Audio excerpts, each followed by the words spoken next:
Hello and welcome back to Worldwide Curiosities, where we delve into the intriguing world of gaming. Today we're addressing a hot topic that has gamers worldwide engaging in heated debates: downloadable content, more commonly known as DLCs. If you're new to the term, DLCs are additional content that you can purchase to enhance your gaming experience, often providing new levels, characters, and features.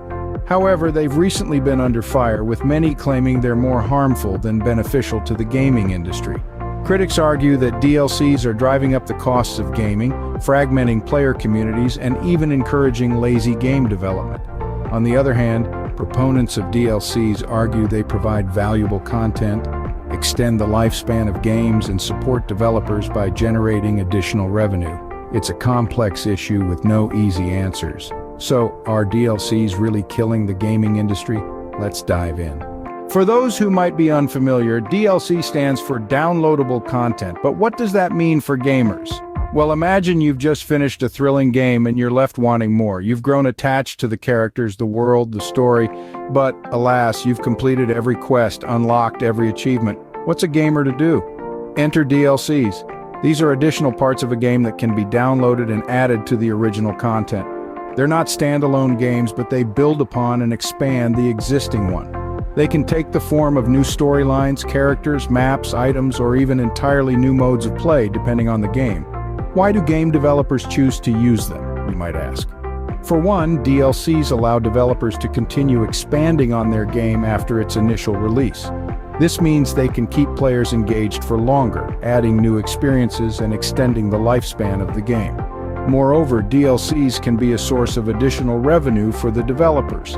Most DLCs come at a price, separate from the original game. This can help fund the creation of future games, or further DLCs for the existing one.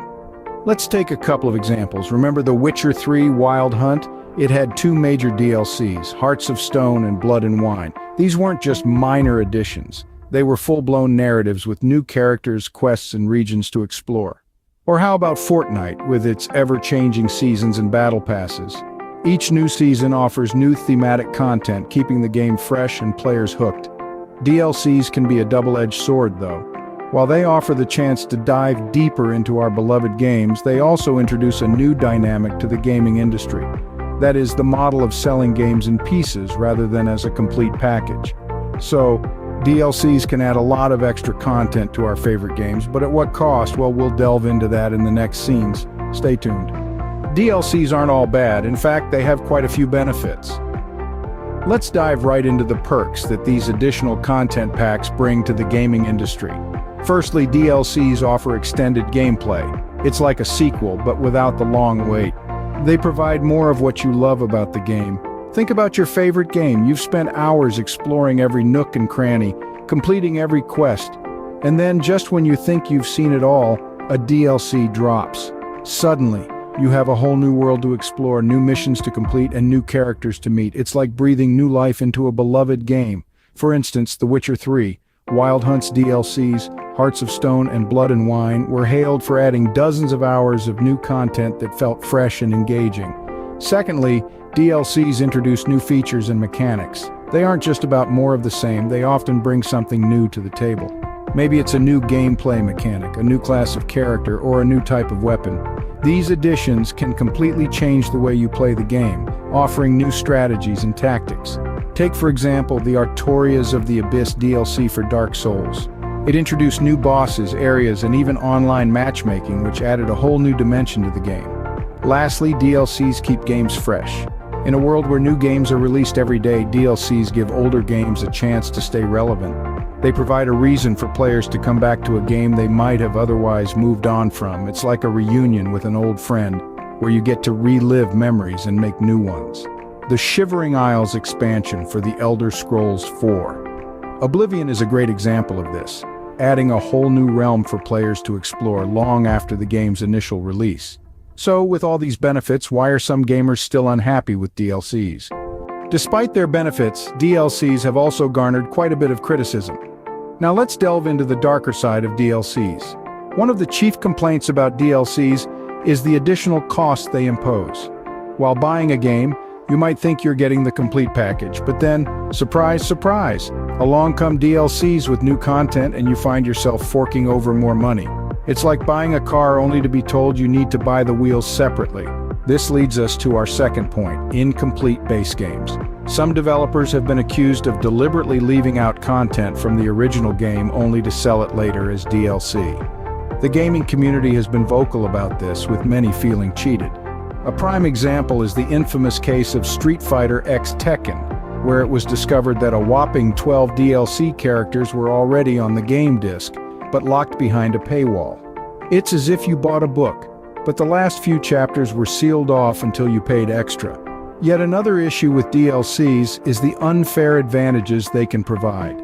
Some DLCs aren't just about adding new content, they offer powerful weapons or skills that can give players a significant edge in the game.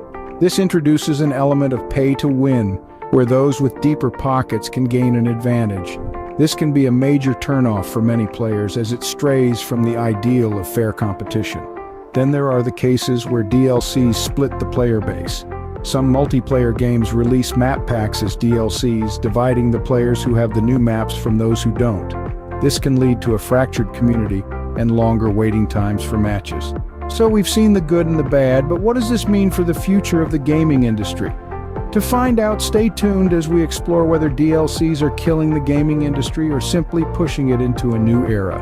The question remains, are DLCs killing the gaming industry? It's a question that has been tossed around in gaming circles, forums, and chat rooms for years. The impact of DLCs, or downloadable content, on the gaming industry is a topic that is as complex as it is controversial. On one hand, DLCs can be seen as a beneficial tool for developers and publishers. They offer a way to extend a game's lifespan, providing additional content that keeps players engaged long after the main story has ended. This can lead to increased revenue for companies, and it also allows developers to continue creating and innovating within the same game world. But on the other hand, there's a darker side to this DLC coin. Many gamers feel that DLCs are a way for companies to squeeze more money out of them, offering up content that should have been included in the base game in the first place. This practice, often referred to as microtransactions, can leave a bad taste in the mouths of players who feel they're being taken advantage of. So, are DLCs bad for the gaming industry? The answer isn't as clear-cut as one might hope. It's a matter of perspective, and it largely depends on how DLCs are implemented.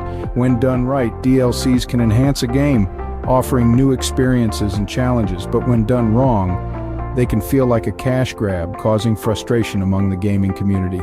Let's not forget another perspective: the indie game developers. For them, DLCs can be a lifeline, a way to generate revenue and keep their studios afloat. But the pressure to constantly churn out new content can also lead to burnout and a decrease in quality. So, are DLCs killing the gaming industry? It's a question with no easy answers. What's clear is that the industry needs to find a balance, a way to offer additional content without exploiting its player base. So, are DLCs the villain they're made out to be, or just a misunderstood hero in the gaming world? It's clear that DLCs have both their fans and their critics. We've explored the labyrinth of this fascinating topic, unveiling the pros and cons of downloadable content in the world of gaming. We've seen how DLCs can enrich a game, offering new layers of adventures and challenges. But we've also delved into the darker side, where DLCs can sometimes feel like a cash grab, leaving players feeling shortchanged.